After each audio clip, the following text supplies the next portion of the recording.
Cerca Teleeuropa sul tuo Play Store o Apple Store e scarica la nostra app.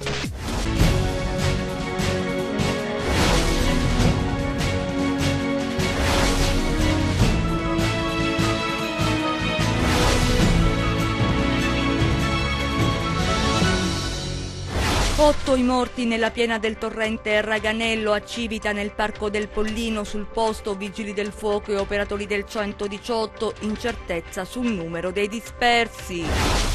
Semafori coperti con un telo nero sul Cannavino e allarme tra gli automobilisti nel Cosentino. Convocato per i primi di settembre un vertice in prefettura, le rassicurazioni dell'ANAS alla protezione civile regionale. 67 autisti del 118, vincitori di concorso inseriti in una graduatoria bloccata, inviano una lettera al ministro della Salute Grillo denunciando quella che definiscono assurda situazione e chiedono al ministro di venire in Calabria. Acqua e fango, liquami, cittadini e turisti di Fuscaldo preoccupati per uno scarico che scende verso il mare. Colore e odore dell'acqua fanno pensare al peggio. Il bilancio di Ferragosto dei Carabinieri a Vibo Valentia, meno sanzioni per giovani in stato di ebbrezza. Sold out per l'appuntamento più atteso dell'estate, in circa 40.000 per il concerto di Fiorella Mannoia a Rocca Imperiale. Test amichevoli senza reti a Razza, Cosenza e Vibonese ancora frenate dai carichi di lavoro. Il Crotone cade allo Scida con il rende di Modesto. Ben ritrovati dalla redazione del TG10. In primo piano la tragedia al Raganello, sul torrente Raganello. Siamo a Civita nel Parco Nazionale del Pollino. Sarebbero 8 i morti, 18 le persone portate in salvo dai soccorritori. Ci sarebbero ancora dei dispersi. Le notizie al momento sono frammentarie. Sul posto ci sono i vigili del fuoco, ci sono i soccorritori, le squadre speciali del soccorso alpino, i sanitari del 118. Tra i feriti ci sarebbe anche un bambino in ipotermia. A causare la tragedia l'improvvisa piena del ruscello, una piena, dicono, mai vista così tanta, così come si è verificata oggi. Gli abitanti non l'avevano mai vista prima e quindi insomma l'acqua è diventata nemico e ha travolto le persone. Domani sarà a Civita il presidente della regione Mario Oliverio, che tornerà dalle ferie. Sul posto anche il capo della protezione civile Carlo Tanzi, ma vediamo i particolari nel nostro servizio. 8 escursionisti sono morti in Calabria, nelle gole del Raganello a Civita, in seguito all'ondata di piena di un torrente dovuta alle violente piogge. Facevano parte di un gruppo di una quindicina di persone sorprese dalla piena del corso d'acqua mentre stavano visitando nel Parco del Pollino l'area circostante il fiume, caratterizzata da grotte e canyon. Il bilancio al momento è di 5 morti accertati. Purtroppo sembrerebbe che altri siano stati trascinati via dalle forti correnti. Non sarebbe comunque ancora noto quanti siano realmente dispersi. Il sindaco del comune di Civita, Alessandro Tocci, ha riferito che 7 degli escursionisti sono stati salvati dagli uomini dei vigili del fuoco e della protezione civile, tra cui un bambino che si trova in ipotermia ed è stato trasferito con un elisoccorso presso l'ospedale di Cosenza. La dinamica di quanto accaduto non è ancora molto chiara, ma sembrerebbe che il gruppo si trovasse all'interno delle gole quando il corso d'acqua si è ingrossato improvvisamente, cogliendoli di sorpresa. E in quel momento, infatti, nella zona di Civita le precipitazioni erano meno consistenti e per questo motivo probabilmente gli escursionisti hanno continuato la visita senza preoccuparsi più di tanto. Il corso d'acqua però si sarebbe ingrossato a monte nei pressi del comune di San Lorenzo Bellizzi e li avrebbe quindi investiti in un secondo momento. Sul luogo della tragedia si sono recati immediatamente i vigili del fuoco, le unità del soccorso alpino, i carabinieri forestali e le forze dell'ordine, che stanno facendo tutto il possibile per riuscire a rintracciare i dispersi. I sanitari del 118 stanno prestando le prime cure sul posto e chi è riuscito fortunatamente a salvarsi. E c'è un aggiornamento, i soccorritori che stanno lavorando nelle gole del Raganello temono che tra i dispersi vi siano diversi bambini. Quello dei dispersi è un dato assolutamente incerto. Alle gole del Raganello, nel Parco del Pollino, infatti si accede liberamente, non tutti si rivolgono alle guide che accompagnano i gruppi di escursionisti, è per questo che ancora non c'è un dato certo. Tra l'altro all'appello manca anche una guida, il che potrebbe significare che i gruppi interessati dalla piena siano stati 2. Se nel corso del TG ci saranno ulteriori chiaramente particolari, ve ne daremo conto. Cambiamo argomento. E allarme tra gli automobilisti che transitano sul ponte Cannavino. Il nuovo caso riguarda la copertura dei semafori, le rassicurazioni dell'ANAS, la protezione civile regionale. Si tratta di una messa a punto del sistema semaforico. Intanto a settembre è stato convocato un vertice in prefettura. Vediamo. Sul Cannavino, super sorvegliato, non si registrano movimenti da un anno. Le rassicurazioni arrivano dall'ANAS, esattamente dall'ingegner Giuseppe Ferrara, che è in stretto contatto con il capo della protezione civile calabrese Carlo Tanzi. Il ponte di Celico però continua a preoccupare. L'ultimo caso riguarda gli impianti semaforici. La questione dei semafori è un'altra situazione che ha creato naturalmente allarmismo, perché su richiesta del dottor Tanzi erano stati installati questi semafori che dovevano interrompere eventualmente il traffico qualora si verificassero delle situazioni di emergenza. Abbiamo verificato, è stato più scritto anche sui social, che questi semafori sono stati coperti da una busta nera ed è chiaro che si è creato allarmismo. Per quello che io so, già l'ingegnere Ferrari ha fatto un comunicato relativo a questa situazione, però è chiaro che io ho messo al corrente alla prefettura, a Sua Eccellenza, ho fatto sia una richiesta di incontro, Sua Eccellenza mi ha risposto, e che per i primi di settembre verrà organizzato il COV, e proprio stamattina ho messo in evidenza che c'era questa situazione dei semafori. Dopo i fatti di Genova, di Lecco, la gente vuole conoscere anche i tempi certi della realizzazione del nuovo intervento, perché stiamo parlando di una delle arterie più importanti della provincia di Cosenza, e per come è stato gestito inizialmente il primo intervento, giustamente adesso siamo tutti un po' allarmati. In attesa dell'incontro di settembre in prefettura a Cosenza, l'ANAS precisa, lo si può leggere sulla pagina Facebook della Protezione Civile regionale, che quelle che ad occhio nudo sembrano delle crepe e che erroneamente sono percepite come pericolo, in realtà sono dei giunti, per dirla in gergo, delle selle Gerber. Nessun pericolo per la viabilità, ribadiscono dalla società Autostrada, che per gennaio 2019 ha in programma i lavori di adeguamento sismico del viadotto. In totale l'ANAS ha stanziato 25 milioni di euro per interventi sul Cannavino, ma anche sul ponte Morandi a Catanzaro, i cui lavori partiranno in autunno, così come sull'Allaro. E facciamo un passo indietro, ci sono degli aggiornamenti per quanto riguarda la tragedia del torrente Raganello. Una delle vittime dell'ondata del torrente Raganello è una ragazza di 24 anni di Trebisacce, e quanto si è appreso dai soccorritori, uno dei feriti invece un cittadino di nazionalità olandese che ha riportato la frattura del bacino. Il presidente Oliverio, che sarà domani a Civita, in una dichiarazione ha parlato di tragedia immane. E ancora parliamo di acqua e fango o liquami. I cittadini e i turisti di Fuscaldo, preoccupati per uno scarico che scende verso il mare. Colore e odore dell'acqua fanno pensare al peggio. Vediamo.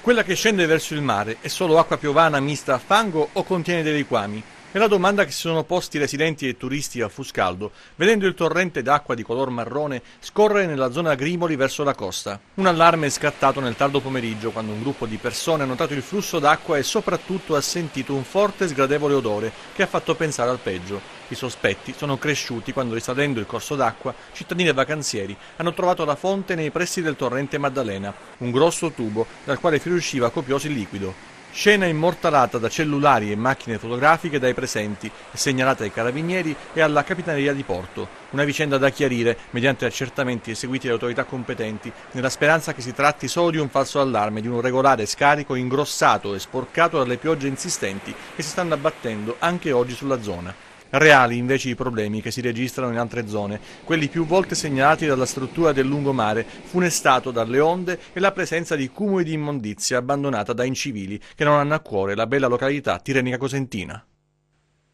67 autisti del 118 vincitori di concorso inseriti in una graduatoria bloccata inviano una lettera al Ministro della Salute Grillo denunciando quella che definiscono assurda situazione e chiedono al Ministro di venire in Calabria. Vediamo.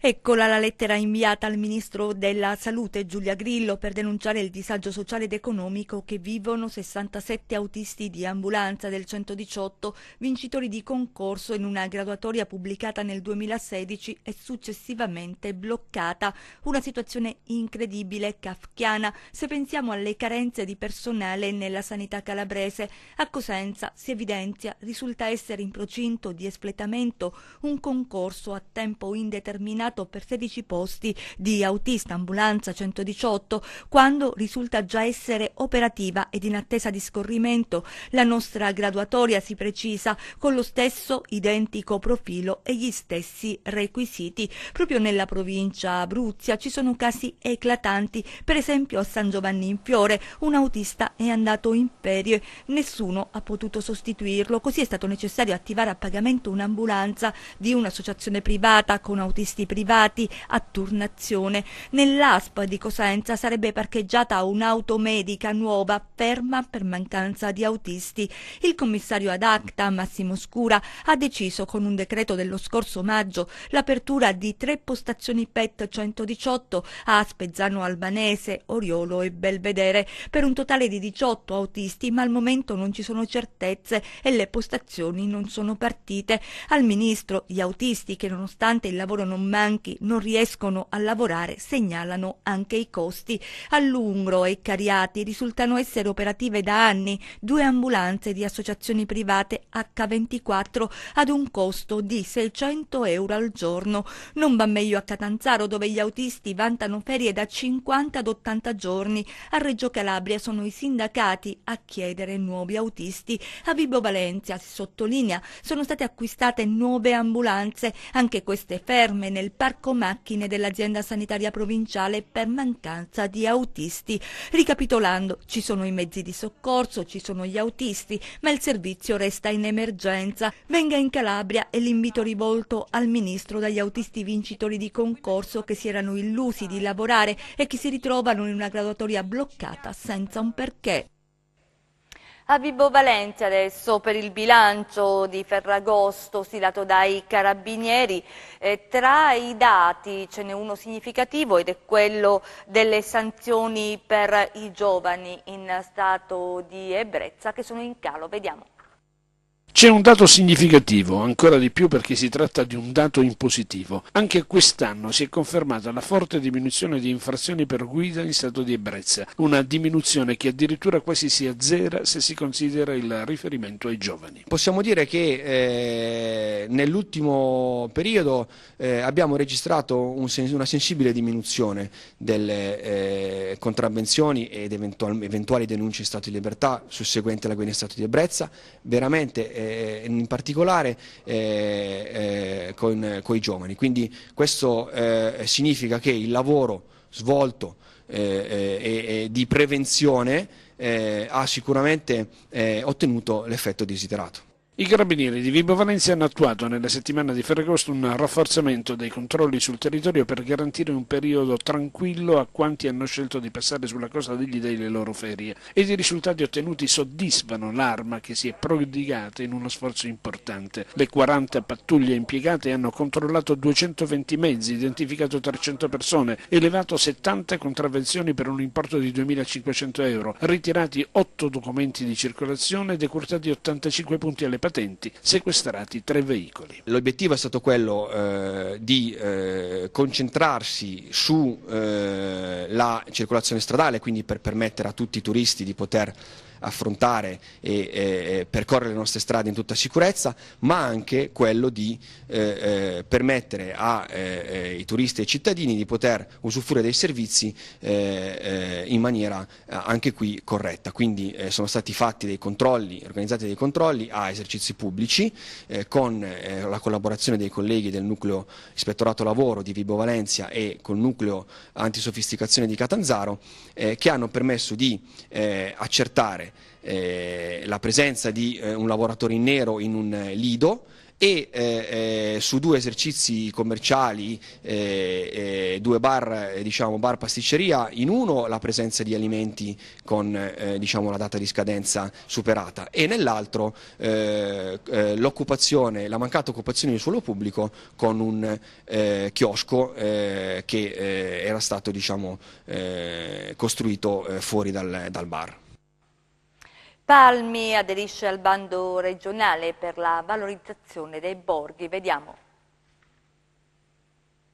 L'amministrazione di Palmi a caccia di fondi regionali per riqualificare uno degli angoli più belli della Costa Viola, la Marinella. Un litorale bellissimo ma trascurato nel tempo e lasciato un po' all'incuria e all'abbandono. Ora la giunta guidata dal sindaco Giuseppe Ranuccio, con l'adesione ad un progetto per il rilancio dei borghi in Calabria, vuole intercettare circa 1,5 milioni di euro per far rinascere la Marinella. I 4 interventi collegati che costituiscono il progetto strategico Il Borgo La Marinella di Palmi, un teatro sui paesaggi, riguardano interventi infrastrutturali sul teatro all'aperto di località motta, corrispondenti a quasi 450.000 euro, azioni per la mobilità sostenibile con nuovi approdi e servizi, a cui vanno 580.000 euro, la messa in sicurezza dei costoni e la demolizione di relitti e strutture fatiscenti sul demanio, corrispondenti a 220.000 euro, e il programma di innovazione culturale e turistica Palmi Viva 250.000 euro, per un totale di 1,5 milioni di euro da richiedere attraverso l'avviso pubblico della Regione. La partecipazione al bando, spiegano da Palazzo San Nicola, non comporta costi diretti né indiretti per l'ente ed anche in caso di ammissione a finanziamento, in quanto l'avviso pubblico copre il 100% delle spese senza alcun costo per il comune di Palmi. Il progetto, evidenzia il sindaco Ranuccio, ha un notevole valore socio-economico e si inserisce nelle politiche sostenibili di sviluppo e valorizzazione dei beni ambientali e culturali, materiali e immateriali, di sostenibilità economica fondata sull'economia culturale e paesaggistica e dell'industria creativa per aumentare l'attrattività nell'ambito territoriale. Cambiamo argomento, decisamente lo spettacolo, le serate d'estate con una grande artista a Rocca Imperiale. Parliamo di Fiorella Mannoia, che ha fatto registrare davvero un boom di presenze. Vediamo. I miei passi sono il giorno e la notte, vesciche curate, strade nuove non ancora asfaltate. All'Arena del Mare di Rocca Imperiale sono state oltre 40.000 le presenze per l'unica tappa in Calabria del Tour Live Estate 2018 di Fiorella Mannoia.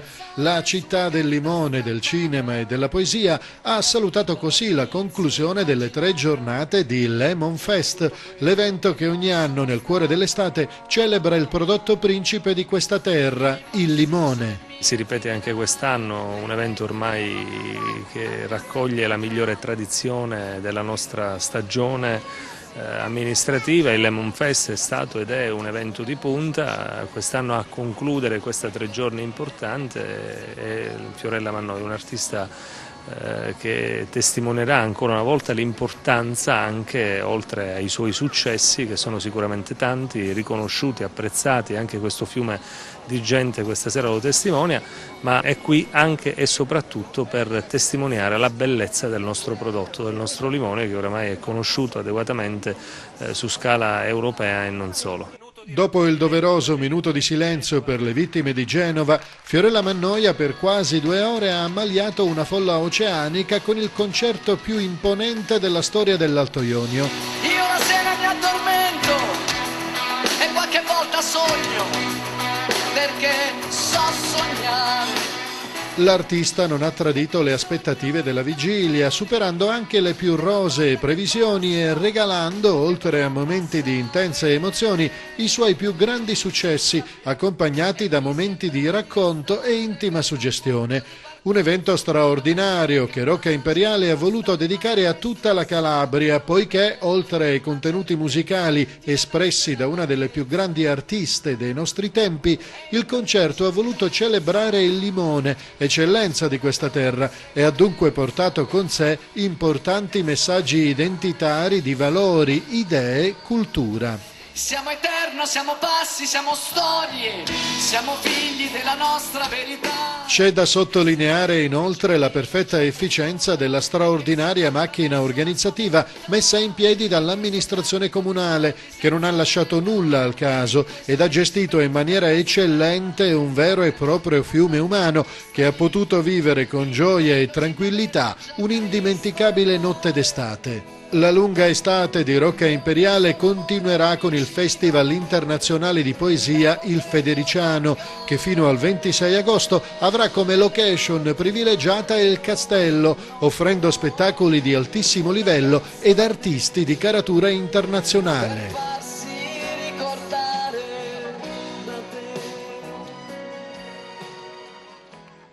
A Montalto adesso, perché il tenore Gianluca Sciarpelletti è stato protagonista proprio a Montalto Fugo nell'ambito del Festival Internazionale Ruggero Leoncavallo. Vediamo.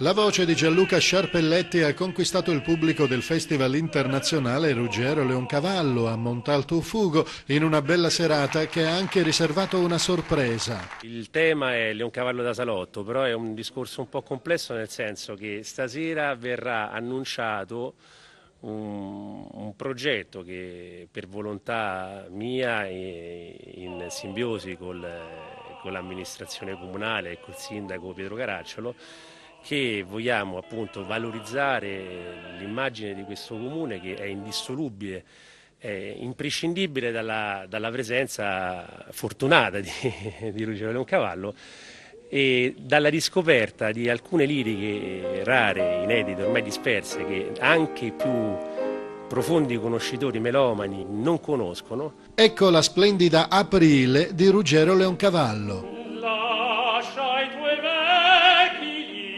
libri e dammi un bacio, spalanca le finestre e con l'Aprile. La serata si è aperta con un pensiero alle vittime di Genova, poi tante emozioni in musica.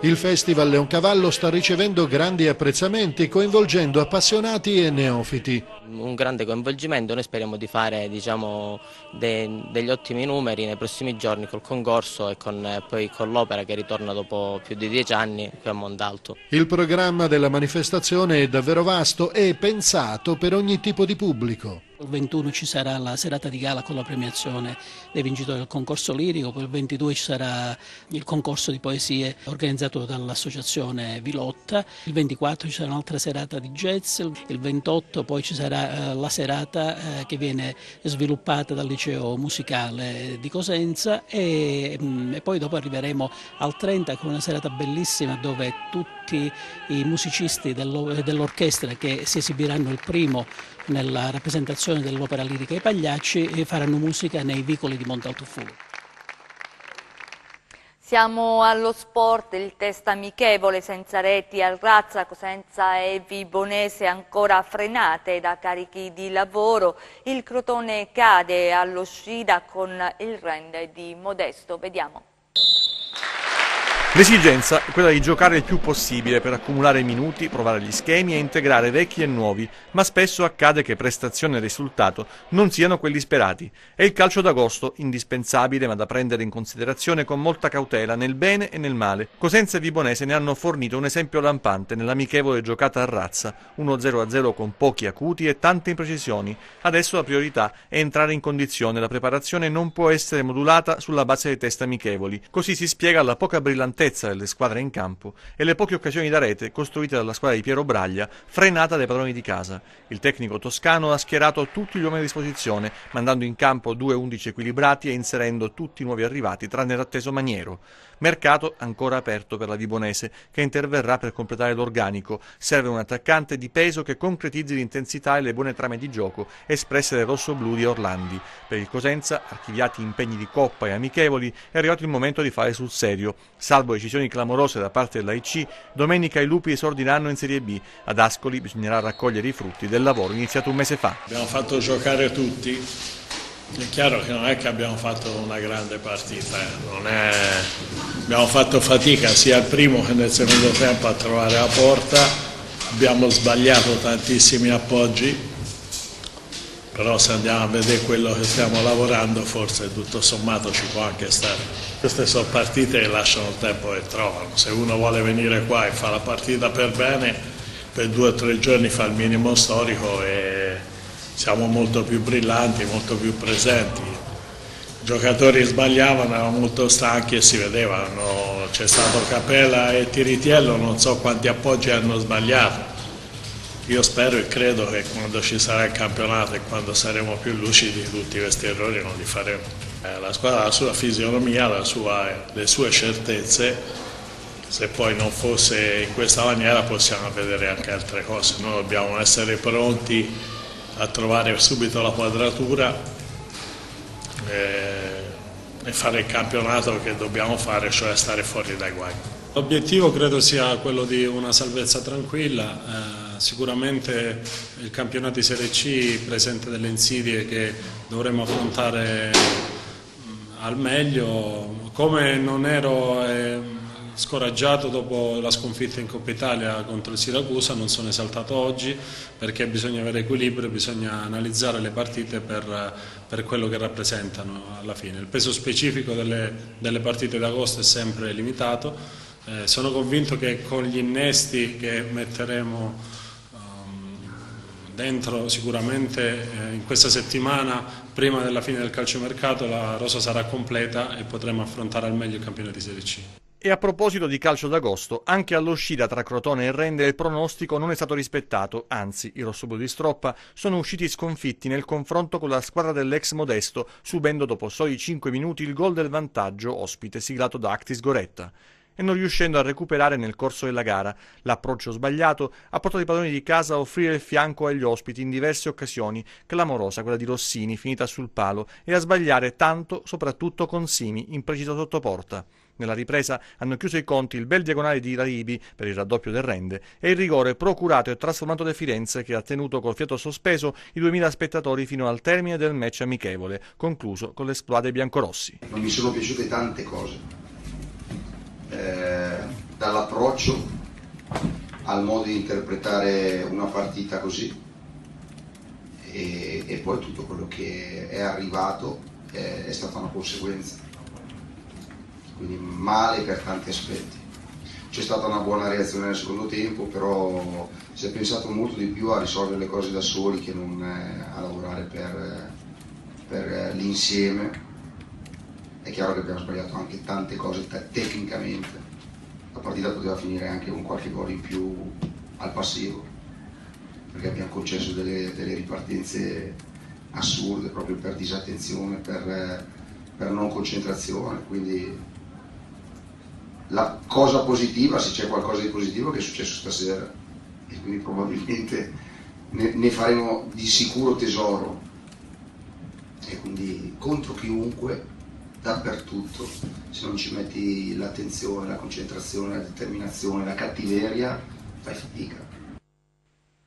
E in chiusura torniamo ad occuparci della notizia con cui abbiamo aperto questa edizione del nostro telegiornale, ossia la tragedia nelle gole del Raganello. Siamo a Civita, nel Parco Nazionale del Pollino, in provincia di Cosenza. 8 i morti per una improvvisa piena del torrente, sono 18 le persone finora recuperate, tantissimi dispersi, tra cui i soccorritori temono molti bambini, e l'aggiornamento riguarda le ricerche, perché andranno avanti per tutta la notte con l'ausilio di 2 torri faro le ricerche di eventuali dispersi nella tragedia delle gole del Raganello. Lo ha detto il capo della Protezione Civile della Regione Calabria, Carlo Tanzi, che si trova sul Pollino. Sono circa 70, ha detto Tanzi, le unità impegnate a setacciare a tappeto l'area interessata da questa immane tragedia.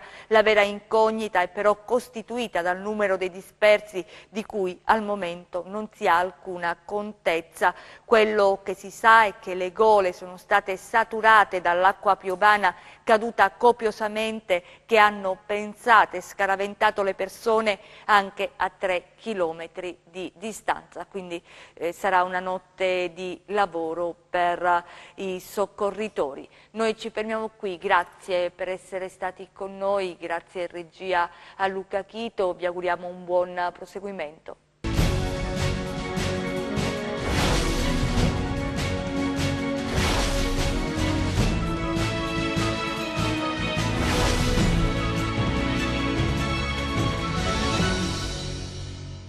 Cerca Teleeuropa sul tuo Play Store o Apple Store e scarica la nostra app.